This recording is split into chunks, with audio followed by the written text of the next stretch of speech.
whole spirituality can be from this something to nothing. We think we are something, and the moment we realize we are nothing, there is peace. Because this something in us keeps us on our toes. It makes us feel bad when someone says something.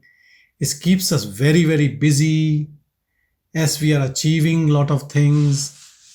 And even with failures, the whole world around us says, no, keep going, no failure, work hard, achieve more. And then Now, when you look back after 50, 60 years, what have we achieved? As if it's like a page of book written, you have read some 50, 60 pages, and the book is finished, and you put it back, and you don't want to read it back because same story you have already known. So everything is known to you. So it's bad. You don't want to go back. It's like that. It becomes, everything is like that. So you leave it. So that's what the end of the story is.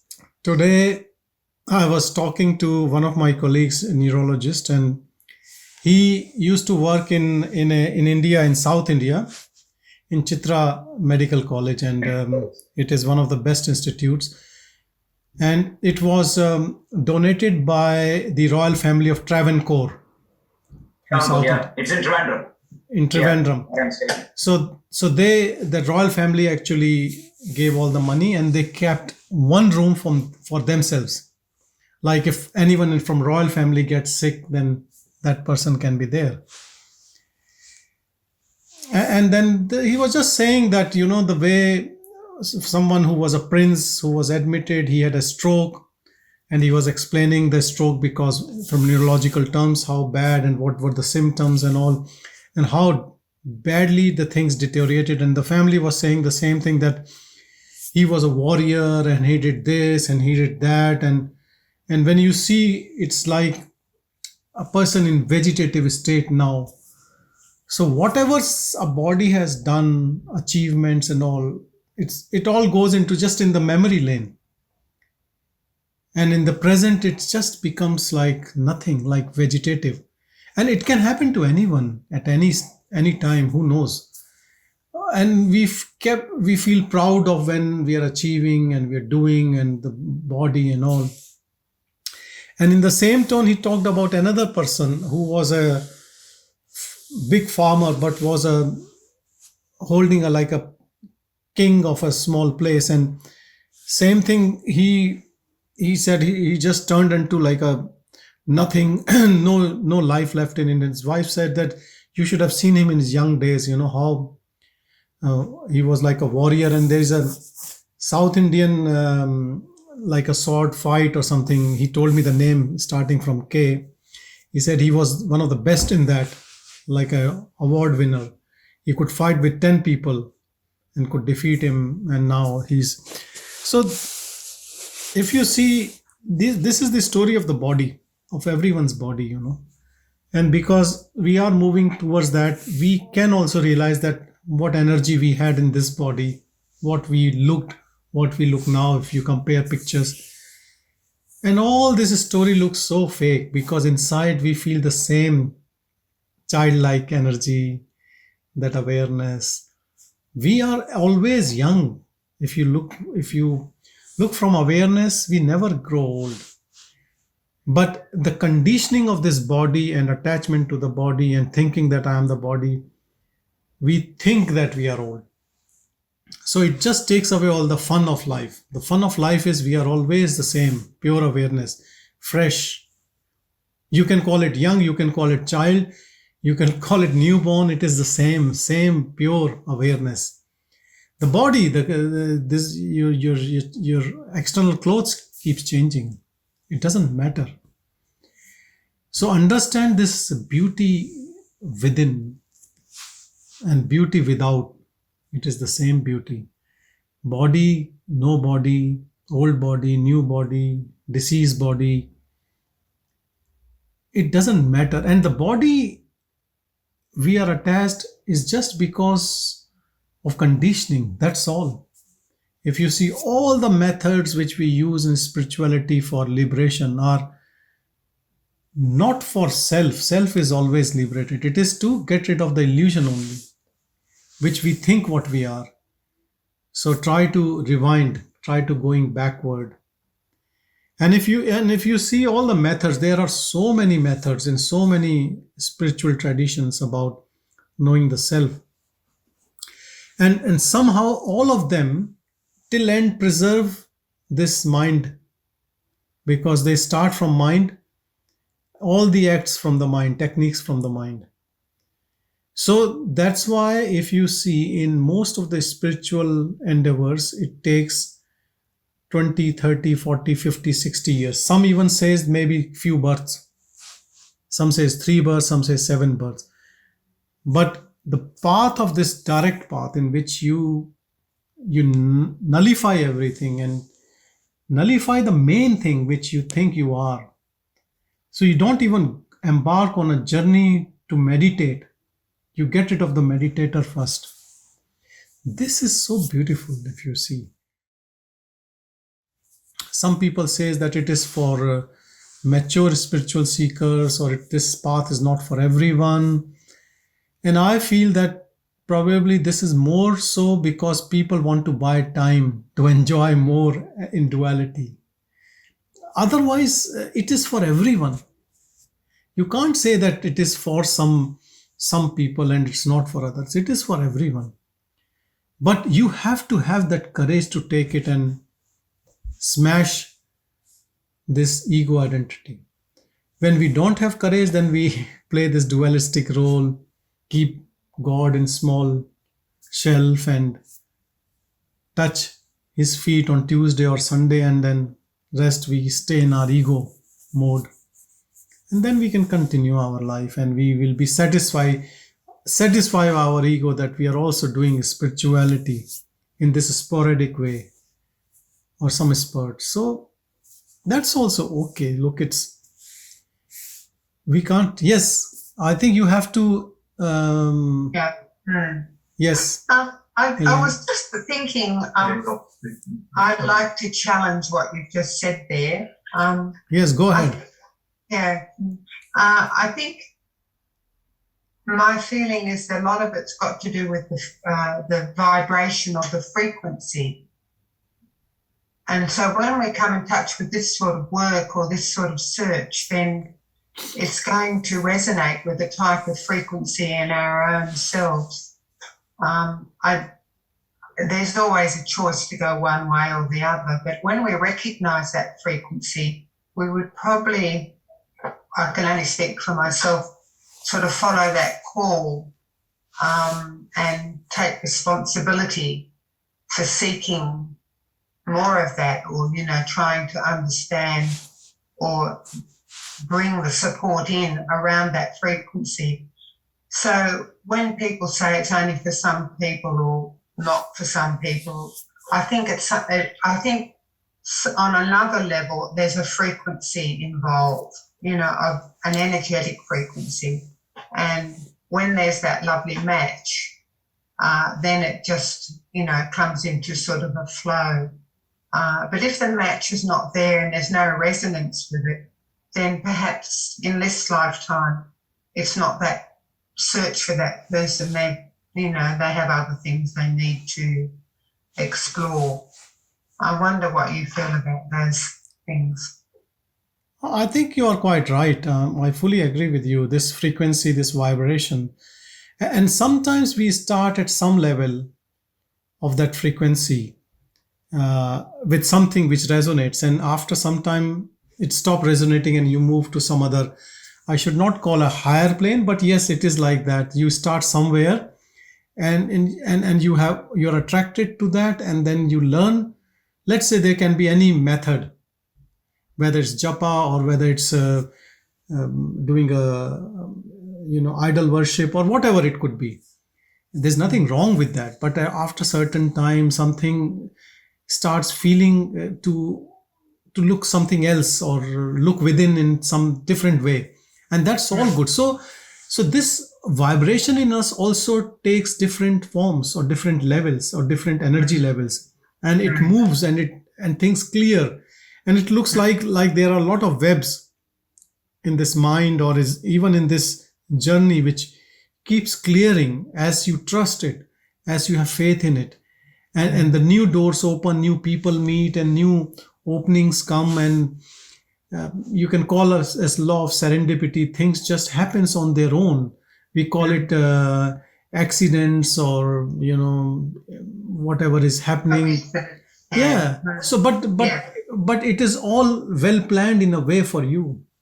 When you trust, when you have faith, and it opens. And I'll tell you one beautiful thing in this. It is not just about picking up a path, doing a practice, or listening to someone, but it is your own trust in your own heart, your own pure self. And when you start trusting yourself, somehow it starts guiding you. It takes you and it melts away the ego, it purifies you. More you stay in it, in a way, more you trust it, and you are not trying to do something on your own. How should I say, like from that doership, that now I will do it, like, let's do it or something. It's not like that. It is just trusting that, and that lets it unfold. I had not a very good example, but I today heard from one of my patients about long COVID. So this person had COVID, and in COVID, after COVID, he had feeling of fatigueness and tiredness, which is very common. And that was second week after COVID, and thought that I should do something about it, and went to gym and did a lot of exercises and got a personal trainer and thought we'll do 5K run and all. And now it's 4 months and he's completely exhausted. There's no energy. So in a way, if one allows the body to recuperate, like, I'm not saying that we should not do anything, but not like that aggressive approach about, yes, somehow the body has broken in a way, like it had no energy. It needed time to even come out of this, like we say, that convalescent phase. But if you push hard, it just gives way. So sometimes this aggressive approach doesn't work in spirituality, The example given as forcing open the bud. You can't force open the bud, it has to flower by itself. So if you try to force open, even in meditation or even in any particular thing, if you force open the bud, what will happen? Like that, it will wither away. The same thing will happen. Some paths actually, they try to force open, like Kundalini and, all these Hatha Yoga. That's why they call Hatha. Hatha means I will keep knocking, by that. And if you read that book by Paul Brunton, Search in Secret India, and in that he found one man who was having this steam coming from his head, and he had some problem. So all these, some techniques can be very scary. They can make you mental breakdown. So let it allow to unfold this, as Neelakantan ji saying, slowly unfold that flowering which is happening. And it is good also, and I think I have told before, and we have discussed before, that as this unfolding happens slowly in most of us, it is good because it settles in the body in the right way, not like a madman. Because some people have this liberation, but they look like madmen. I'm not saying it is wrong, but sometimes it happens when you force that too much, So Kabir also says it beautifully. He says that when the season will be there, it will blossom. If you keep giving more water and water and water, that will not make it flower. But when the season will come, the flowering will happen. So we should have trust in everything around us, because that grace within us has brought us up to this, Otherwise, why we are interested in it, or why we are into it, or why we are doing it, or because each moment we are doing this Shravan, listening, Manan, contemplation, it is opening. It looks like layers are opening. And I fully agree with you, Elaine, like this, the vibration which matches. But someone can say the same for a lower vibration at some lower level, even in indulgence. That's why there are different types of people, different types of company. But sometimes something strikes and you move out of that company and you look for some higher grounds. So trust is a very big factor. Trust with your own self. Elaine, I think you have to, unmute yourself. It's interesting about, the different vibrations and different levels of vibrations. I can certainly remember in my youth being very attracted to certain energies, and exploring and experimenting in many different ways, and how eventually it sort of came to nothing, and I needed to just wait a little bit longer and trust perhaps that something more, a healthier vibration or a finer vibration in myself would be able to respond to something which until then was quite invisible to Correct. me. That's very true. So it's a case of just remaining open and remaining very much in the feminine, receptive, place in myself, both male and female, and to pick up the subtleties in vibration, because they can be very, very, very subtle. But when I resonate with something, with other groups or other people perhaps I follow, then I have to be discerning as well, and then come back to something which sits in me and is really reliable. And that's why I like this group, because I can find that there is a reliable vibration here, and I love seeing the people's faces. And that's why everyone should switch on their video so we can see everyone's face. Yeah, I love to see people's faces so we can connect more. And that is me sort of placing a demand on people. But I think it's hello, someone's checked in there. Revati. So Not really, checked in, she's just showing her video now because you're watching. That's really hello. So it's really important to be able to connect and resonate on that level. And I think men, but especially women, really, really respond to that. It's great. It's just inviting everybody to come on and show their faces, and say hello. Let's get it all together. So That's thank very you. good. Yeah. Very So good. anyhow, I'll stop talking now. No, you're whatever you're talking, it's making sense, because vibration that's what we are. This awareness is a vibration, the subtle, pure vibration awareness. And I could tell you about someone who had a third relationship and found the third partner as bad as the first one. And I asked this person that, what have you done in between these breakups? And she told me she just spoke to a psychologist, or took some antidepressant, that's all, and then she was fine, and then she went into second and then third. I said, but what changes you did to yourself before you went for the next relationship? She said, nothing. Why should I change myself? Those people were wrong.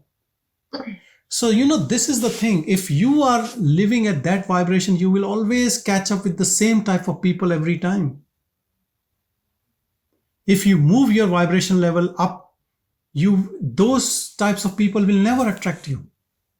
And so if you want to get rid of that type of people who are creating always problem with you, you have to raise your level. You have to do something about it. I'm not saying that everyone has to take a spiritual path, but altruistic path, or there are so many simple things also people can do by which their vibration level can go up. Helping others, some walking, some simple things, creativity, which can raise your level in a way. It's not any hierarchy in this level, but it is subtlety. That's what we say for the things which looks very rude. It's gross. Because the vibration, the purer it becomes very, very subtle. It's a very fine taste.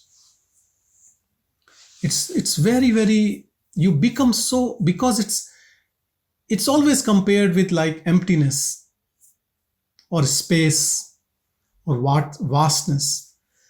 Because if you see what is mind, to me, mind appears like we are carrying this garbage bin in which everything just keeps filling, and it keeps coming out, those fumes from that. And some are nice because maybe you put something nice in that garbage bin, and then sometimes it smells, but there's always something going on, activity. But why can't we live without this bin, like just an empty, open? So there's nothing holds it, like you put and it goes down. There's no base. It's just empty. That is what it is, egolessness. The mind which has no base, things comes and they flow. Nothing holds there. Like, the water, if you're holding water in a container, it starts smelling, it gets bad. If a running, flowing water. Conduit. You need to say you become a conduit. Yeah. Just flows to. And that is the beauty of this clean. It is pure mind. Clean mind is just where there's no mind. You're not holding anything. No likes, no dislikes, no grudges, no past story, what I was before, what I am now, what will happen to the future. There's no continuity of a story of anyone. There's nothing to store. And this is not like you are trying to not to do anything. When you break this path or this vessel called mind, you shatter it, manonasha, then you are always free. Then you're always fresh. Then you can't judge. Even if you want to judge someone because of your previous habits, it looks so odd. It looks like it's not me. You can't do it. Like, it's not that you become idiot. You are smart, but you don't want to act smart to deceive someone or to prove a point or do something. It does not hold truth. There's nothing wrong with doing like this with ego. Like, you are not cheating anyone. People try to act smart. That's okay. And they get name, they get fame. But somewhere, something that does not carry into that persona, that mold, that mask just goes away. So whatever it is, it is. To someone with ego, still that person might be holding a personality or maybe having an attitude or maybe trying to impress. But the person who has lost that personality has nothing to say or nothing to prove. It is just as simple as it is. And it is such a beautiful living. Actually, a person starts living in peace only after that. So I think the first step should be in primary. Everyone should have this class of liberation, or class of self-discovery. Like, I know some schools have a religious class, but that's all giving more concepts over concepts. It's not liberating in a way. And that's why we have to come to this beautiful class where we all can gather together and try to unfold, try to become what we have to become before we leave this body. Someone might become rose, someone lotus, whatever it is, but it is complete flowering will happen once we give up this tight compartment in us called as mind. And it is just a fake concept because this is the way we have constructed around us. Cultural, educational, putting all the concepts together. Everyone is behaving the same in those same boxes. And I'll tell you, the moment you give it up, you are so likable. You are most likable everyone will love your company because you're not judging anyone. Even if you don't say anything, Your judgment comes from your eyes, from the way your expressions, the way you sit. People can make it out even before you say anything. You know that someone is judging someone, or in a way, the moment you drop this, it becomes so, like, even without saying, it looks like your eyes tell everything, that you are there to embrace anyone, anytime. And there's nothing to hold on from that person. This is the beauty of egolessness. It makes you light, it makes others also light. That people don't. Expression in Sanskrit, Jale Jalam Taile Tailam. In water you be water, and not water in oil, or oil in water. So if you are water, you become water completely. So everybody is water. So you just merge with water in water. Not the other way around, Jale Tailam and Tailam in Jalam. Look, I think Neelakantan ji knows all these things which are already being said in so beautiful way.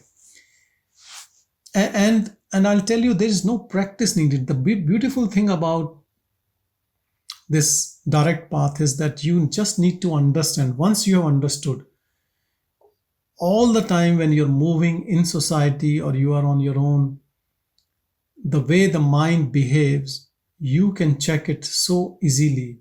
You understand all the fallacies, you understand all the tactics what the mind uses to stay in that ego form.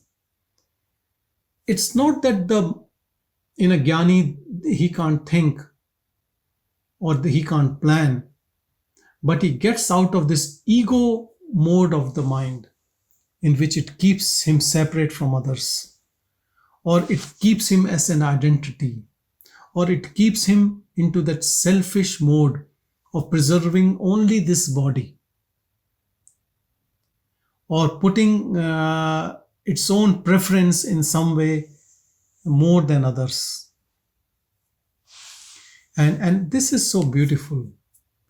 And sometimes people might say that for self-inquiry and to be completely free forever, it's a hard bit. You have to have only interest in it. But I would say, the moment you take this path of knowing yourself and being in this awareness, even your interest will start giving you that fragrance, that settlement, that peace, that stillness.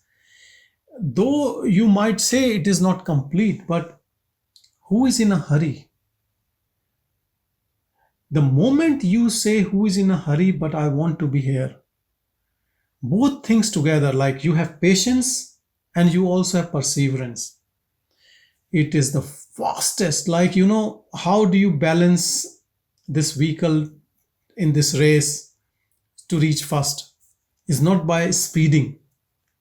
It is by having this faith and then staying there. And then when the question arises which pulls you, you just observe it and then you just stay here. And when the ego comes in some form or the other, you still don't get annoyed and you just watch it. Just this simple inner observation, I call it power of observation, which is so strong, will finish off this fake personality and will keep you in this pure presence all the time. For some, it can take months or years or weeks or hours. It depends how much we have collected in this mind. But this process, once started, it will finish. It is like you have, like a time bomb. You have timed it and it is going to finish. But how long it takes, it doesn't matter. But even when this process is unfolding, you are at peace. And so much of peace by just even remembering it. Some people say when we read Ribu Gita or even in satsang, or even if you are interested in, and you don't know what it is and I'm interested in, even just interested in it gives you so much of bliss. This is this power coming from within us. It is nameless, it is formless, and it is like we say that kasturi of a deer, coming this fragrance from within, but the deer is running where this peace is coming. This peace is coming from within. The more you settle in it, the more you settle in it. And how you settle in it, who knows?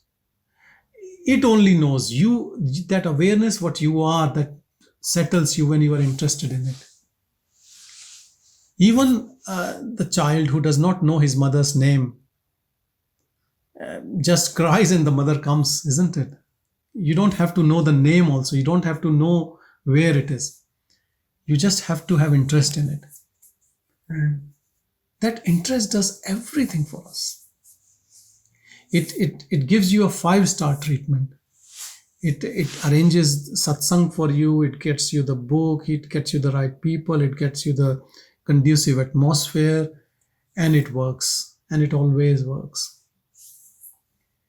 And I yes. was just going to add to that. I remember when I first started reading the things around Ramana, the word magnanimous came up a lot in a lot of the Indian readings. And I remember being sort of wanting to look it up, the meaning of it in a dictionary, and trying to ascertain what that magnanimous might mean. And it's that neutrality, isn't it? Like you're talking about having that neutral stand, being able to sit peacefully with whatever presents and just let it like come and go and still remain centered. And it's something which I know it's just the beauty of that word which really struck me as something which I have often returned to. And if I find myself in a state of conflict or confusion, I sometimes think of that word magnanimous and think, yes, this is. So what was the Hindi word to magnanimous?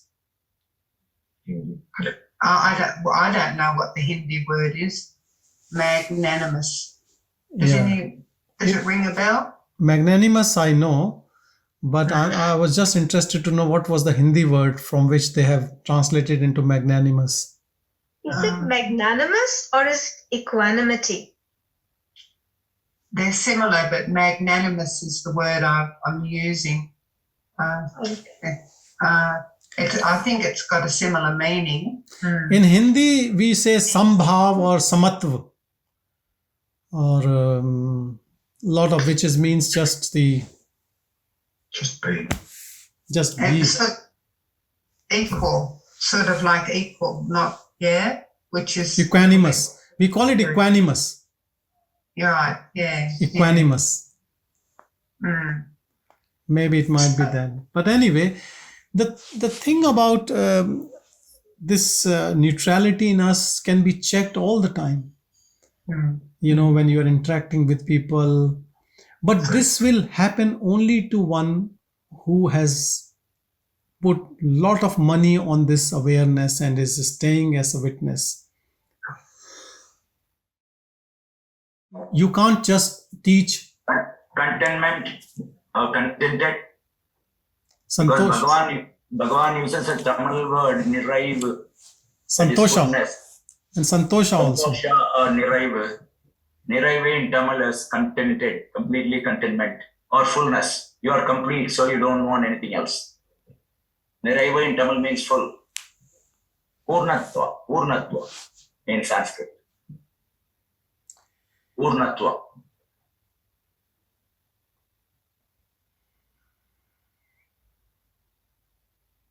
Anyone wants to say anything?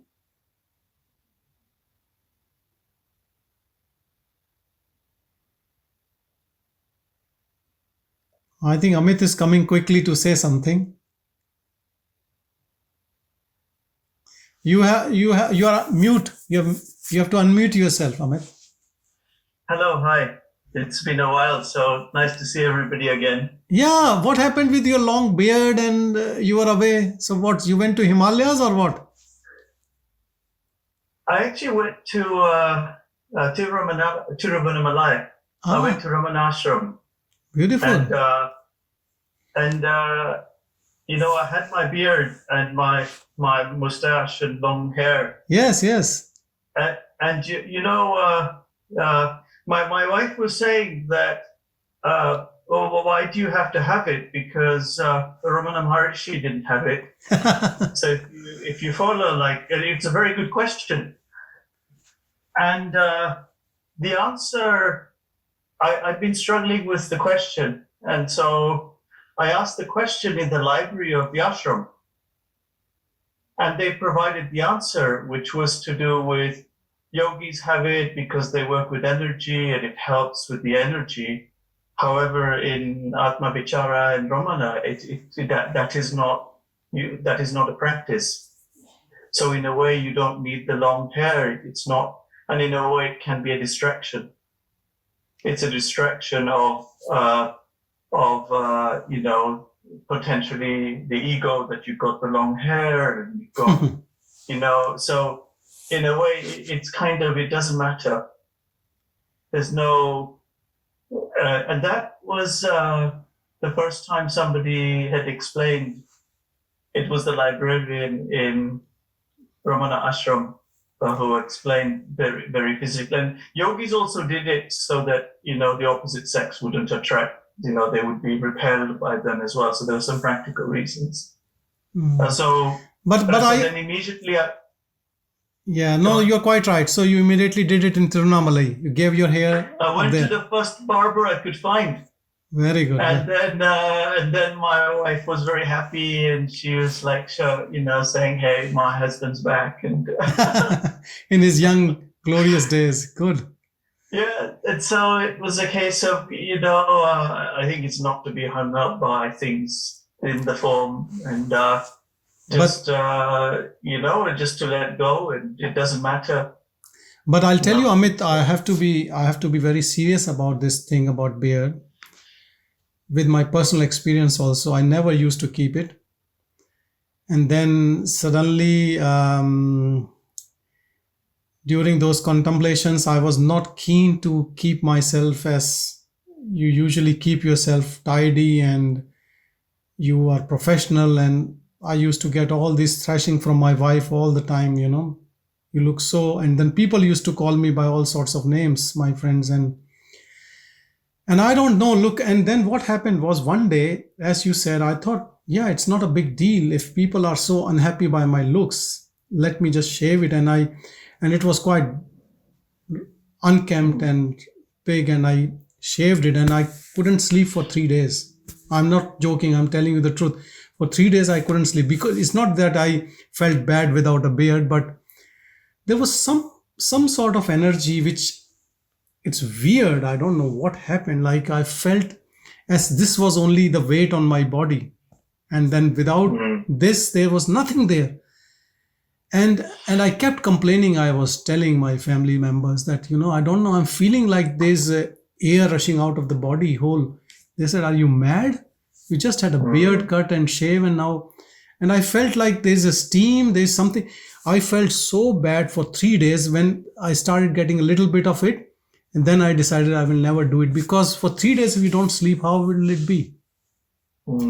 Like, and the energy was there, but something was so weird. And I wanted to speak to someone about this, but the similar answer I got from someone that it holds up energy or something. I had my experience, so I thought I'll just keep a little bit, but I do it like whenever I see a barber, if it's someone complains, then I just go and get it a bit trim. But I mean, yours looks like any other, person on this. Mine was like really, really long, and up to here, and then it was a case of that also becomes an impediment in terms of your ego, and once I shaved it, it felt I'm free of that as well. I'm free of. So I had an interesting story. Yes, go ahead, and Amit. It's not. It was there was a mouse in my house. And in UK, in UK, a mouse. Yes, in the UK. So there was a little mouse, and my son found it, and obviously, people don't like to have like outside animals in the house. Pet. We don't have pets either. And then I was like thinking of like I bought these stuffed mouse traps from Amazon. And, you don't want to buy the things that. Like I bought some poison as well, but then I'm thinking, I don't want to kill animals. But this thing around, you don't want to harm the animal, and I don't want to say thoughts are there, but there's something there that you don't want to cause ahimsa. So I went there looking for it, and there's a bag of rice, and within the bag, the mouse was there. So I saw the mouse in the bag, and that to me brought so much joy, because I could just take the bag and take the mouse outside. And the mouse, then I took it along the way, and the mouse ran away. So I think that, joys like that, where, you have a problem in the house, and then you don't want to do harm, and things naturally work out, and the mouse wasn't harmed, and the mouse went outside. And so just small things like that, which I find bring joy and happiness. Very true. This. So it's and I find that these things come about, and so I don't want to say it's not a case of thinking. It's not thinking. It's just a desire. For some, desire is even too strong a word. But things seem to work themselves out. With a good intention. With good intention, in the nice way. Yeah. That's like this is one that comes with a small thing in the house, and these small things bring happiness, and there's no harm done, and I didn't have to use anything against the mouse, and I think if all of life was like that, I think it would be continuous happiness. That's what made me happy. This time we did the meditation retreat in Yara Junction, and that area is like a complete forest, and my back, there was a sliding door to enter from the back, and there was a nice area to sit, and I left it open, and by the evening I came, there were like big black color bugs were there inside my room. And then I switched on the light. I saw 2 or 3 of them, really big size.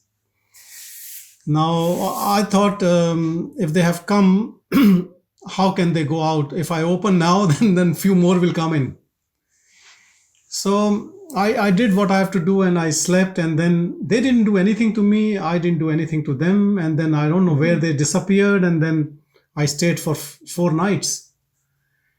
But I can understand if someone is so scared, or, sometimes you might think they will come and they will enter into your nose or your ear or something. They will bite away your flesh or something. But if you accept them, they also accept you. Yes. So they were doing their own stuff. I don't know. And I don't even remember where they went. I didn't try to bring them out. So some of the stuff is only in our own mind. And when it is in our mind, actually, it comes in real life that way. So it is very important that if you are without thoughts and you are accepting things go in a very harmonious flow in life. The moment you have resistance for anything and you have those fears come true. Because now even that negativity for something not to happen will make it happen. So how beautiful the life of no thought or least thought, or staying in that no resistance, it's so beautiful, I'll tell you. Sometimes you just accept as things are and they turn out most beautiful. Unless you are very strong-minded and you want things only like this, you don't want any other way, then things happens in their own way. Then you will be frustrated and unhappy. This is the beauty of pure awareness, which always stays unplanned, because it knows that whatever is happening is all divine planning, already being planned in the most beautiful way. I cannot add anything to it, or I cannot delete anything from it. In both ways, it is a sin. Leave it like that. And when you leave it like that, in that bliss, everything looks harmonious, peaceful, blissful, and the right way. Or you can say that is the only way. Whatever comes out is the best way. That is the beauty of it. And what we need to do for that, we just need to understand it, contemplate on it, and that's all. There's no daily meditation practice for it, or no japa for it, no Ishta Devta for it. But yes, somehow that also gives us so much of compassion and gratitude. We feel honored seeing any type of god, goddesses of any religion, spirituality, any person doing whatever they are. Because it is a path of total acceptance. You love everyone the way they are, what they are doing or not even doing.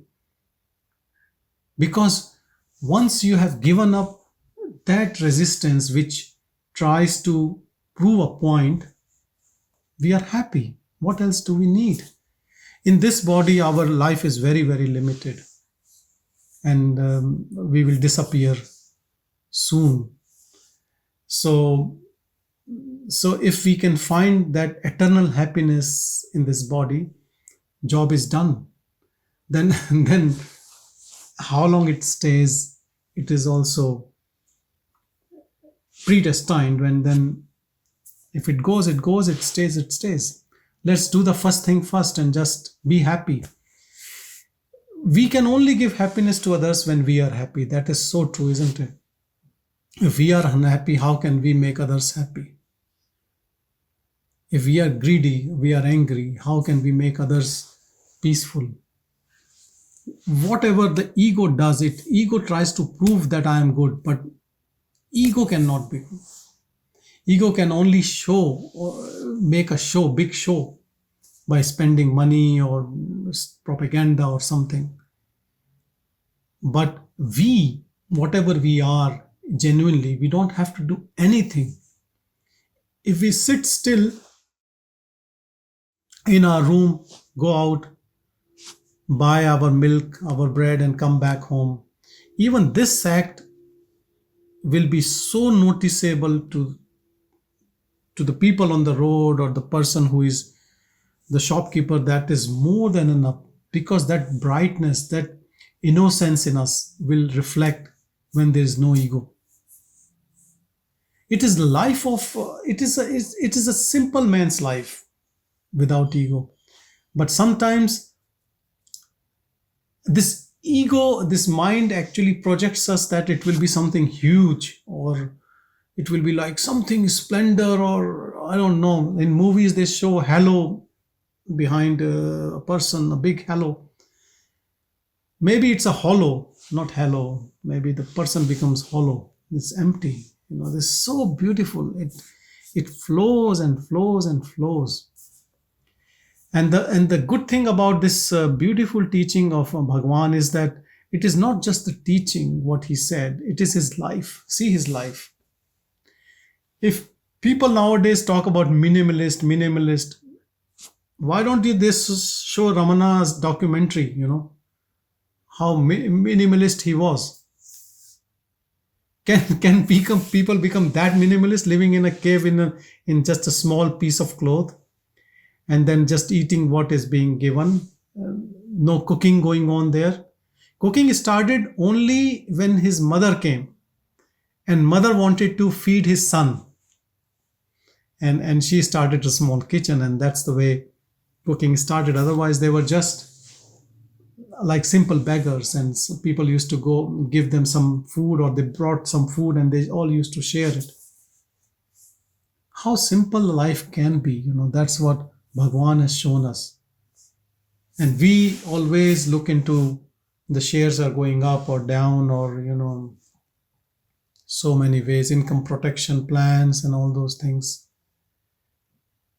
And he was also very frugal. He used to save everything. He never even allowed even a grain of rice to be dropped like this. He used to pick up and put it back. So no wastage. He didn't want to waste Arunachala's grace. That's what he used to say. Yeah.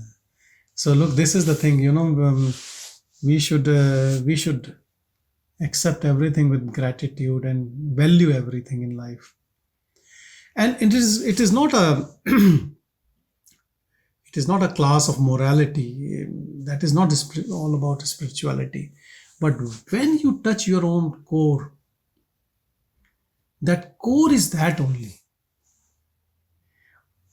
All what looks impure in a person is nothing to do with that real self of that person. It is all what he has acquired in this birth or previous births by falsely believing that this is good. Otherwise, why someone would acquire all the wrong habits? Because they think, recently I saw this person who said that I used to be a very simple man. People never took me seriously. Now I'm an angry man. And when I show my eyes, people get scared, even my wife. And I thought, what the silly this person is, From a good human being, he's now a devil. And maybe he's proud of it. And I said, who gave you all these teachings? He said, one of my friends is a war veteran. And he explained me how to show your manhood. So, you can learn anyway. You can learn right direction or wrong direction, or sometimes your ego can put more traps into it. Now, it is very hard to de-learn this type of a person, who thinks he's real man, And this awareness, just paying attention to pure awareness, does so much for us, within us. And that awareness never goes away. That is the primal thing. When we are suffering, when we have a disease, when we have a shocking news, this ego melts away. Then we can see that pure self. And when the body is strong, and when you are earning good money, the ego goes up. But if you stay as awareness and watch this drama unfolding, the ego shies away. And you stay with that intense observation, it never raises its ugly hood. To an extent that you are just staying in that neutral, in that equanimity. It dissolves completely forever, leaving you forever, because it is fake. It is just our conditioning. It is, if you see all the scriptures, they always say it is fake, it is unreal, it is illusion, it is Maya, it is non-existent. I have never read any book that it says that it is real, but there is much more reality than this. They always start with this thing, it is unreal. It is fake. It is illusion. Then why it takes that long? It takes that long because somehow we are conditioned in it. That's all. So all the practice is to decondition. And more you stay neutral, it just goes away. You don't become part and parcel of it for any reason. Even if you lose something, lose a person, lose friend, lose money, lose name, lose health, doesn't matter. Nothing matters than the truth. So you stand with truth as truth. And it needs a lot of courage. But how that courage comes? Courage comes when you believe in it. So it looks a very simple task, but sometimes everything is on stake. If you are totally on a path of egoistic, ambitious path, then everything just looks like a bit difficult to move out of it. But with that grace, with that faith, we all can do it wherever we are, whatever we are. And spirituality, if you see what is there is nothing actually. If you go into that reality of what you are, then you realize there's nothing there. Even the image of God is just to take you there. Nothing more than that. Because everything is this mind projecting outwardly and showing you this world, and then people, and then different things happening. And then in your own projection, we get trapped. But the moment you stay as a screen, that changeless, neutral, then those moving images doesn't cause any problem to you. And in those moving images is also this body mind, which is closest to you right now. It does not affect you. And so we all need to identify with this changeless, pure awareness in us, which is the source and which does not create any drama for any reason. It never judges anyone. It is like something which is just watching and not participating and not commenting on anything, not having any doership in spite of the body doing the best things to secure a Nobel Prize, but not internally knowing that I am not the doer. It is that precondition which is just moving the show. More you stay in awareness, more you understand how this manifestation is working. And we agree that all the birds and plants and everything, we think, yeah, it is under the control of God or some power or something. But when it comes to us, we think I am the controller, isn't it? In a way, this is right also, because everything what we see is projection of the mind. So in a way, you are there, but you are not that ego controller. You are that witness controller who is just witnessing this beautiful show coming through the projection of mind. And when you sleep, then everything settles and only your awareness is left. And then you wake up, the show continues, but that awareness in background stays the same. More you stay as awareness in your waking and you go deeper into it, when the dream part comes in sleep, you stay as awareness and the dream continues. And when the sleep comes without dream, the awareness continues, because awareness is unbroken. It looks broken because we are never paying attention there. We are only paying attention to the changing mind, because these three states are of the changing mind. We are not the changing mind. We are that changeless. So if you stay like that, you pay attention there, then this changing will continue on this changeless, and you will always be in that changeless, never changing.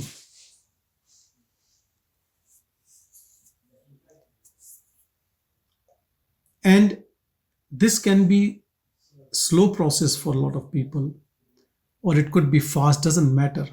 But you start this journey from the moment you wake up in morning, and don't slip into the ego mode, however, whatever way the day goes. And when the day ends and you go into sleep, again the same thing will occur in the dream. It has to percolate, because it is not that your awareness stops the moment the body goes into sleep. It stays the same. If you ask people around Bhagavan at that time, Some said that he never slept at night. If you see his bed, it was always like a semi-reclined position. And it was always, he used to be like sometimes getting up 3 times. And if he sees someone awake, he will start talking to that person.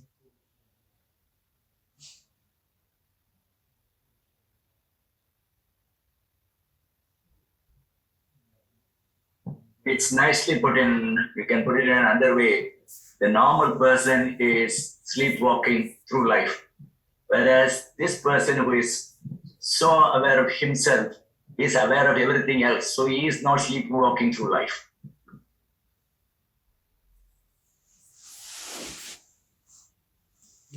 And that is why we call it awakening, isn't it? Awakening. The real awakening. This subtle vibration in us, which is so pure, it becomes dopey when it gets mixed with mind.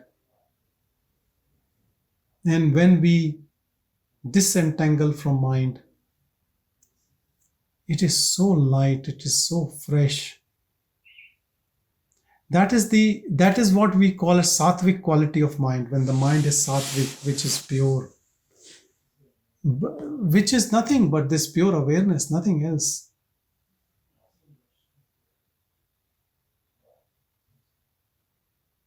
When it is not dopey, sleepy, when it is not super active, that ego has to do something. Those are all the plays of ego. This doership and then slackness. When you disentangle from the modes of mind.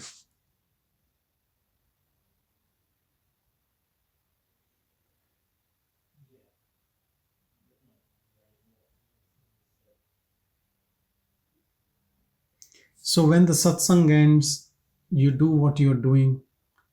You know that the body is doing. You don't have to keep telling yourself or anyone, but see from that awareness how the body moves, how the hand moves, how we move in the society, or what happens. I'll tell you a very small example before we finish, and that is the stories about Buddha. So once Buddha was with his students, and there was some mosquito or something on his hand, and he did like this while he was talking, and then he realized, and then he came into attention, and then looked again, and then did. And his student said that there was a fly, it went, but why you did it again?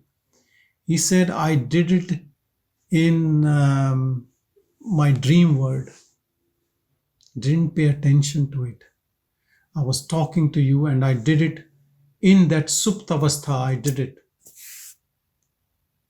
And as soon as I realized, I corrected my mistake. Now, if you understand what I'm trying to tell you, that this awareness mode, that it is so, makes you aware of everything in the most, it's not a paranoid awareness that what someone is doing and then the mind is thinking. There's no mind, no judgment, no like, but just awareness, just pure awareness about everything. When we are busy in the mind, then we are not paying attention to this moment. Then yes, we will be doing like this, getting rid of the flies even without knowing what we are doing, just like a reflex action. No attention to it. So this pure attention, pure awareness makes life so beautiful, so loving, that even you feel, why this looks like duality. The people who have found this joy within, why they are always praying to a god, or let's say to Bhagavan, Ramana or someone. Why? Because you want to give credit to someone. You can give credit to yourself, but then it looks a bit odd. And so you give credit to something you were feeling before attaining that something pure, something divine, some knowledge somewhere. And so that is very natural. But otherwise, in truth, it is your own grace working through you. Because of whatever, it just likes you and wants you to be back and that's why it has created self-interest in you. Whatever your profession, wherever you are living, whatever you are doing, somehow you got interest in this pure self. Somehow. We can't say why not others. And then it takes you in this beautiful journey to be back home. It is so beautiful.